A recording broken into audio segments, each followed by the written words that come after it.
Party కోసం లేబర్లా పనిచేస్తే తనను పదవి నుండి తొలగిస్తామని అంటున్నారని, ముదిరాజ్ బిడ్డకు అన్యాయం చేస్తారా అంటూ ప్రశ్నించారు తెలంగాణ కాంగ్రెస్ మహిళా అధ్యక్షులు సునీతారావు. వద్దు మొర్రో అంటున్నా సరే తనకు గోషామహల్ సీటు ఇచ్చారని, ఇప్పుడు ఓడిపోతే పదవి నుండి తొలగిస్తారా అంటూ ఆవేదన వ్యక్తం చేశారు. అదే నిజమైతే ఓడిపోయిన సరితా తిరుపతయ్యకు పదవి ఎలా ఇస్తారు? గత ఎన్నికల్లో ఓడిపోయిన గద్దర్ బిడ్డే వెన్నెలకు పదవి ఎలా ఇచ్చారు అంటూ ప్రశ్నించారు. గతంలో ఓడిపోయిన వెంకట్ బల్మూరికి ఎన్ఎస్యుఐ ప్రెసిడెంట్, ఎమ్మెల్సీ 2 పోస్టులు ఎలా ఇచ్చారన్న సునీతారావు, రేవంత్ రెడ్డి గెలుపు కోసం లేబర్లా కష్టపడ్డానన్నారు.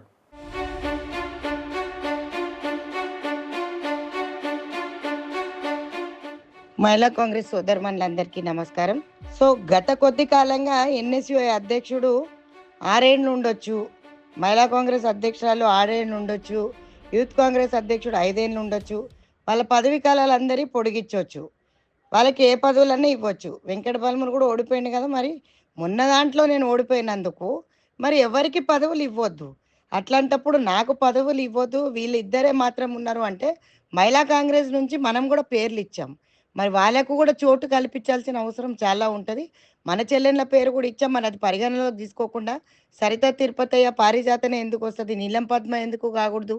లేకపోతే ఇప్పుడు ఉన్న వాళ్ళలో ఎవరన్నా పోటీకి దిగితే ఖచ్చితంగా మీ పేర్లు రేపు మహేష్ అన్నకి ఇవ్వండి మీటింగ్లో.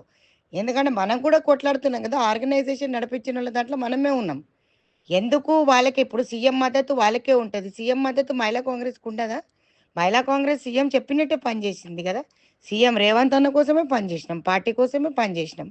ఈరోజు ఏ పదవి ఇవ్వకుండా పక్కకు పెట్టాలి అని చెప్పేసి అని టీవీలలో చెప్పించడం ఎంతవరకు కరెక్టో మరి చెల్లెళ్ళందరూ కూడా గమనించాలా.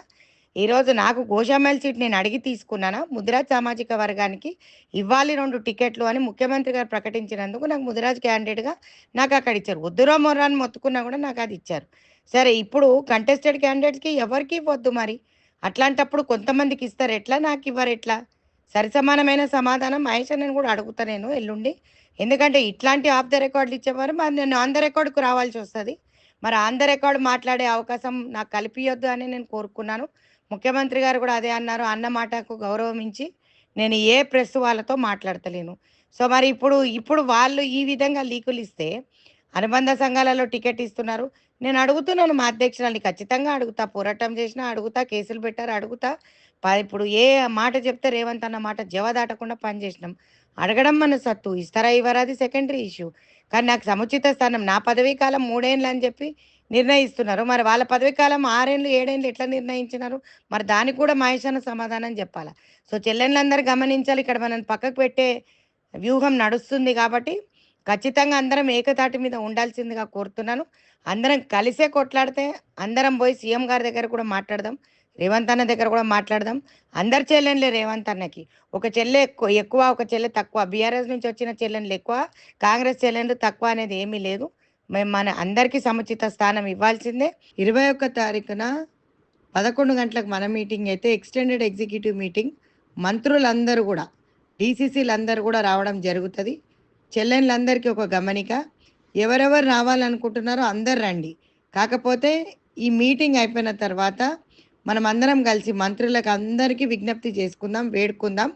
సరే, మనతో మరి ఇది ఏ విధంగా జరుగుతుంది, ఎందుకు జరుగుతుంది అనేది అందరు మంత్రివర్యులు వస్తారు కాబట్టి మనం మాట్లాడుకునే అవకాశము కావాలంటే కొంచెం ఓపికగా కూర్చొని ఆ రోజు తాడో పేడో తేల్చుకుందాం. మనకి ఇస్తారా ఇయ్యారా, ఇంట్లో కూర్చోమంటారా పని చేయమంటారా? ఇప్పుడు ఇందిరమ్మ రాజ్యం అంటారు, ఈరోజు 1,00,000 మందితోటి మెంబర్షిప్ పెట్టి 1,00,000 మందితోటి ఈరోజు సభ జరిగింది బ్రహ్మాండంగా. మన అందరికీ పెద్దపీట వేస్తున్నారు, మన మహిళా కాంగ్రెస్ వాళ్ళకి వేస్తారా లేదా ఒకసారి అందరు అన్నలను అడుక్కుందాం. నాకు సంవత్సరం అంటే డిసెంబర్ 3కి అయిపోతుంది. ఇప్పుడు నిన్న మన చెల్లెకు వెన్నెలకు కూడా ఇచ్చారు, సంతోషపడ్డాం. తన పోటీ చేయలేదా వెన్నెల? పోటీ చేసింది కదా. మరి మనం అంటే గ్రౌండ్లో వర్క్ చేసినాం, మాస్ వర్క్ చేసినాం, ఇంత అంత కాదు, లేబర్ వర్క్ కంటే కూడా దరిద్రమైన వర్క్ చేసినాం. సంవత్సరం నుంచి మరి మీరు జిల్లా ప్రెసిడెంట్లందరికీ ఏం చేసిండ్రు? దానికి కూడా సమాధానం చెప్పాలి పిసిసి అధ్యక్షుడు. గతంలో ఇప్పుడు మనం ఎంతమంది ఉన్నామో అంతమంది పని చేసాం.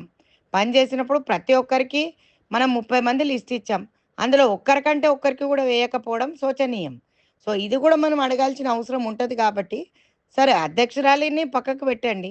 మరి మీకు అంటే రేపొద్దున నేను చెప్పినా కదా, మీకు న్యాయం చేయకపోతే నేను దేనికైనా కూడా వెనకాడనని చెప్పిన. నేను ప్రాణత్యాగం కూడా చేస్తానని చెప్పడం జరిగింది మహేష్ అన్నకి. అందుకనేసే ఈ లీక్ ఇచ్చినట్టున్నారు. సో నా పదవీ కాలం ముగిసింది అనంటే, పదవీ కాలంలో పనిచేసిన వాళ్ళకి సముచిత స్థానం ఇవ్వాలి కదా! మరిప్పుడు 2 స్థానాలు, 3 స్థానాలకు ఒకరు మొన్న మన తమ్ముడు బలమూరు వెంకట్‌కి ఎమ్మెల్సీ వచ్చే వరకు కూడా ఎన్ఎస్‌యుఐ ప్రెసిడెంట్ రెండిట్లో కంటిన్యూ అయినాడు. మరి 7 ఏళ్ల పదవీ కాలం చేయలేదా తమ్ముడు? నేను అన్నానా ఆ విధంగా? సో మరి ప్రక్షాళన చేసేటప్పుడు ఇది మాట్లాడాల్సిందిగా కోరుతున్నాం. సో ప్రతి ఒక్కరు కూడా ఆచితూచి మాట్లాడండి. గొడవద్దు మనకి. మన హక్కు నారీ న్యాయం అంటున్నాడు. ఓబీసీకి రాహుల్ గాంధీ గారు పెద్దపీట వేస్తానంటున్నారు. సో మనకు సముచిత న్యాయం దొరికే వరకు మనం కొట్లాడదాం. Thank you.